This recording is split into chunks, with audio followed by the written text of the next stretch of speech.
Alice had nothing to do.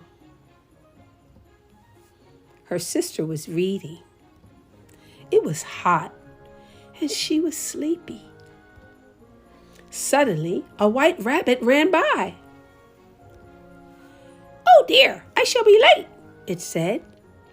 When the rabbit stared at his pocket watch, Alice thought this is unusual. She ran after it, just in time to see it pop down a large rabbit hole. Down went Alice after it. The rabbit hole dipped down, and Alice fell down a very deep well. There were cupboards and bookshelves on the side. Even a jar labeled orange marmalade. But it was empty. Down, down, down. Would the fall ever end? "My cat Dinah will miss me," thought Alice. "Dinah, my dear, there are no mice here." "But you might catch a bat." "Do cats eat bats?" Alice was sleepy. "Do bats eat cats?" she thought. When suddenly, thump, the fall was over. What's going to happen to Alice? Will she find the white rabbit? Does it actually speak? The white rabbit was hurrying down a long passage, saying, "Oh, my whiskers, how late it's getting."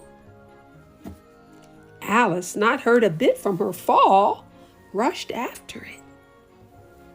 But the rabbit had disappeared.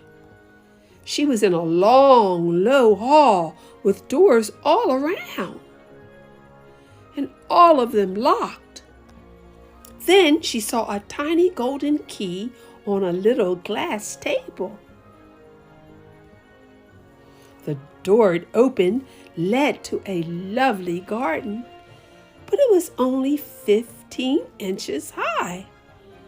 So she went back to the table, half hoping she might find an instruction book for closing up like a telescope.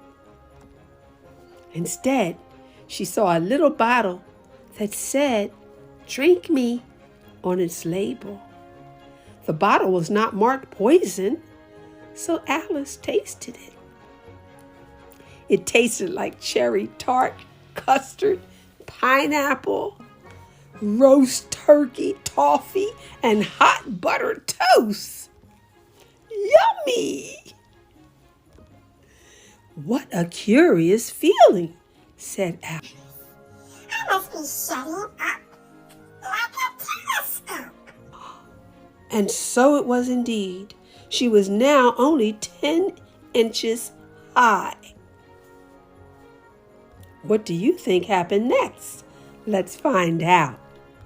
"Now I will fit in the door," she thought, and rushed off to the enchanted garden. But poor Alice, she had left the golden key on the table. But when she went back for it, she couldn't reach it. Now she sat down and cried. Suddenly, under the table, she saw a tiny cake with the words, "Eat me," on it. "If it makes me grow larger, I'll reach the key. And if I grow even smaller, I'll creep under the door," thought Alice. "Which way will I grow, smaller or taller?" "This is curious," she thought. "I'm opening out like the largest telescope that ever was. Goodbye, feet." Her head struck against the roof of the hall. She grabbed the little golden key, but of course, she was now too big for the door. So she cried again. She shed gallons of tears.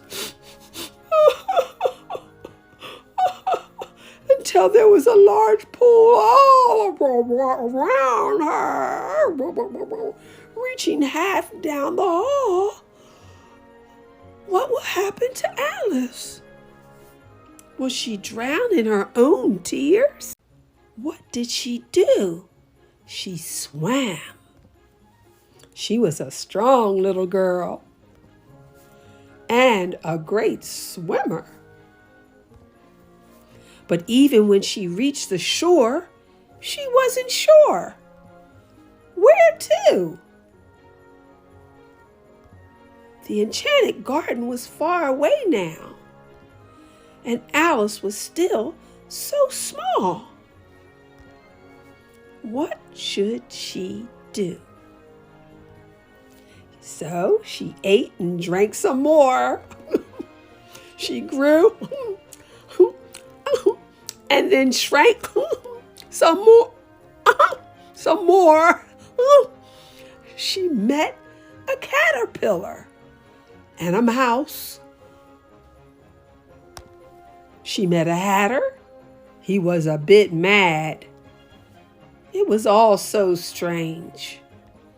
But the strangest thing of all were the cards. Alice walked into a field and she couldn't believe what she saw.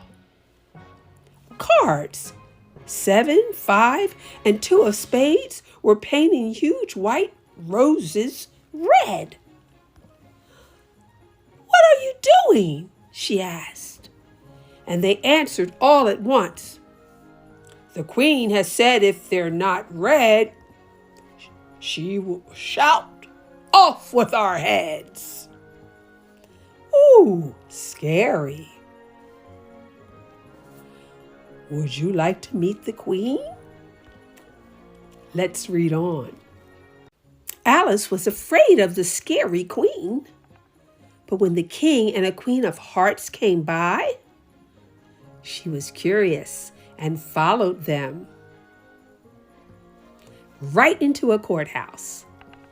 Everyone was there, the mouse, the hatter, and a very frightened Jack of Hearts. The white rabbit read from a scroll. "The Queen of Hearts, she made some tarts, all on a summer day. The Jack of Hearts, he stole those tarts and took them away." "Oh," exclaimed Alice. "Oh," said the king, "what do you know about this girl?" "Nothing," said Alice quickly. "Off with her head," said the queen. That's when Alice had had enough. "You're all nothing but a pack of cards," she said. "Wake up," said her sister, brushing away some leaves from Alice's face. "You slept all afternoon, and I've had such a curious dream," said Alice. And she told her sister everything I have just told you. Do you think it was all a dream?